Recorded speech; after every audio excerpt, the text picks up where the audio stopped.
For honestly, the longest time, I absolutely hated doing cardio because I didn't want to pay for a fitness tracker like an Apple Watch. And then I didn't know how to track my cardio, so I didn't know how to progress, and it just became a nightmare. But when I went to physio school, I learned a way that you could track your progress completely for free. I'm going to tell you it over the next couple of minutes. So when you think of exercise, you mainly think of two things. You think of weights and you think of cardio. And the good thing with weights is really easy to progress. So, if the weight is too heavy, you just reduce it. If the weight's too light, you increase it, then you're done. But for some reason, when it comes to cardio, everyone seems to believe you have to break a sweat, you have to do 10,000 steps, and you kind of have to do these extremes, which just isn't true.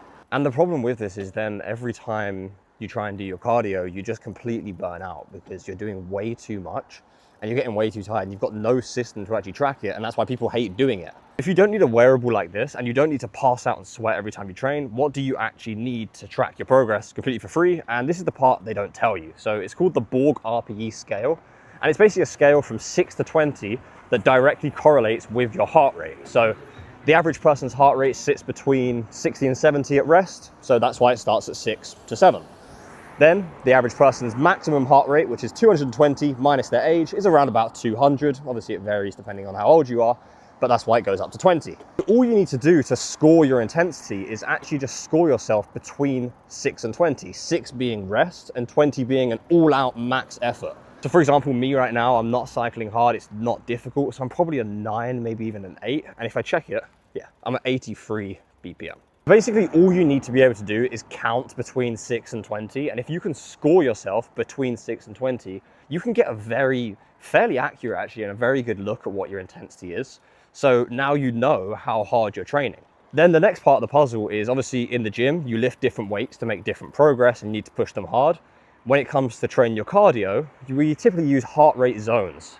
So a heart rate zone is basically a percentage of your maximum heart rate. If you want to calculate your maximum heart rate, you do 220 minus your age, that's roughly it. When it comes to general cardio, you normally want to work out in around about zone 2, which is 60 to 70% of your max heart rate. So you could just times your max heart rate by 0.6 or 0.7, and that will give you the range.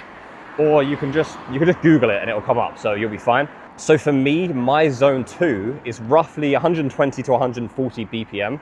And if I didn't have my watch on, I could just say if I can cycle between 12 and 14, I know I'm going to be in range, and that's how I know I'm going to be making good progress. Next time you go into your cardio, you don't need to be breaking a crazy sweat, just going crazy and basically just knocking yourself out.